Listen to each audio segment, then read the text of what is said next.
Bonjour tout le monde, bienvenue dans notre chaîne Appli Créatif. Aujourd'hui, on a l'immense plaisir de vous présenter notre toute nouvelle application et aussi première application conçue dans cette chaîne. C'est une application jeu nommée Persona Echo, un jeu narratif, un jeu de tromperie, de bluffing très attractante pour vous, enfants et adultes. Mais avant de passer au but, je vais vous solliciter de liker, de s'abonner et d'activer la cloche de notification pour ne pas rater aucune vidéo dans cette chaîne.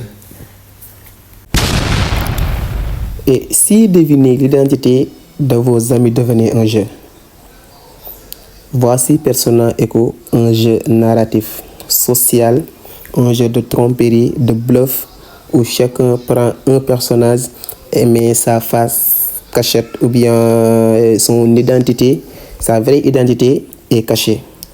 Et cette identité sera découverte par vous, par moi, par vous utilisateurs. Un jeu vraiment fantastique où tu peux communiquer avec tout le monde. Voici l'interface du jeu. Avant de commencer, il faut créer un compte. Puisque tu es nouveau, tu n'as pas le droit de mettre un mail ici et un mot de passe parce que ce que tu mets n'est pas encore dans notre base de données. Donc, ce que tu dois faire, c'est appuyer sur créer un compte juste en bas. Arrivé ici, tu mets un nom, un email, un mot de passe et confirmer le mot de passe. Après la création de l'identifiant, le système vous ramène ici, vous dirige ici.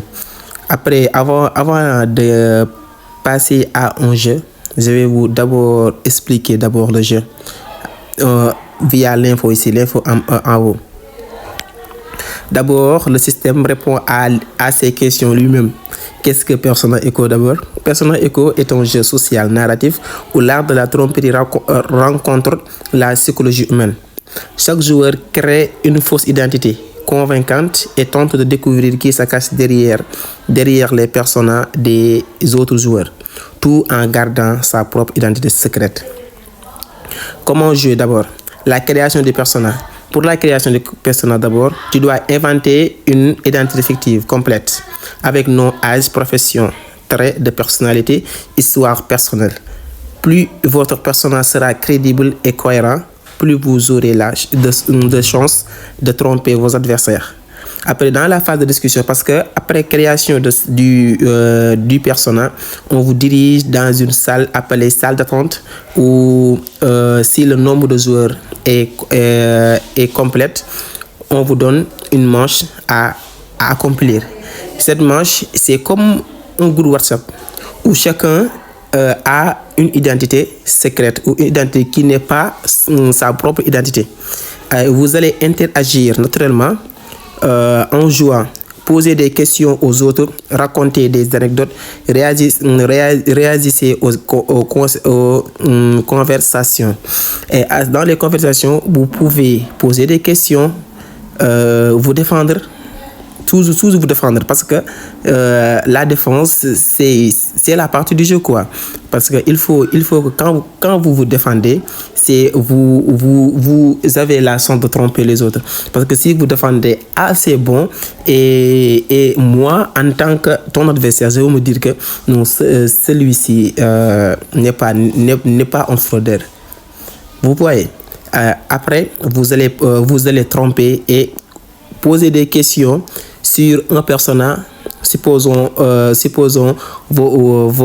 un persona qui dit que je suis étudiant en médecine et il ne sait rien de la médecine. Tu poses des questions sur la médecine et s'il ne parvient pas à répondre, tu peux dire vraiment que ceci est un fraudeur. Et après la discussion, parce que chaque match, il y a un temps de jeu. Après la fin, on va passer au vote. Ce sont les votes qui vous permettent de dire qui a gagné ou pas. Pour les votes, si vous êtes 3, supposons, à jouer. Après, sur les votes, on te donne les deux. tes deux adversaires. Tu as le droit de voter à une personne. Si tu votes pour une personne, tu vas dire une hypothèse. Pourquoi tu as voté pour cette personne? Et si tu crois que c'est un fraudeur ou autre, c'est le système qui va prendre votre vote, votre hypothèse et comparer aux vraies identités de la personne pour dire que si tu as gagné ou pas. C'est ça qu'on s'appelle révélation. Vous découvrez qui se cache derrière chaque personnage et voyez si vos déductions étaient correctes. Les points sont attribués selon la précision de vos votes et votre capacité à rester incognito. Et après, voici les points. Si votre vote est correct, tu as plus 100 points. Si ton personnage est non découvert, tu as plus 150 points. Donc, si tu as ton vote correct, ton personnage non découvert, tu as 250 points. Pour chaque message envoyé pendant la discussion, tu as 25 points. Et pour chaque vote incorrect, tu as moins 25 points. Voici le jeu. On va passer à une création d'une match. On va créer une partie pour jouer, pour bien expliquer les jeux. Il faut scroller en bas. Il y a un bouton créer une partie. Voici la configuration de la partie. Pour chaque partie, tu peux déterminer le nombre de participants de 3 à 8 personnes. Et aussi, tu as la durée par match de 5 à 1 heure de temps. Si tu veux une partie de 3 personnes, tu appuies sur 3. Si la partie est de 10 minutes, tu appuies sur 10. Après, en bas, créer la partie. Après, si tu appuies sur créer la partie, voici la partie création du personnage.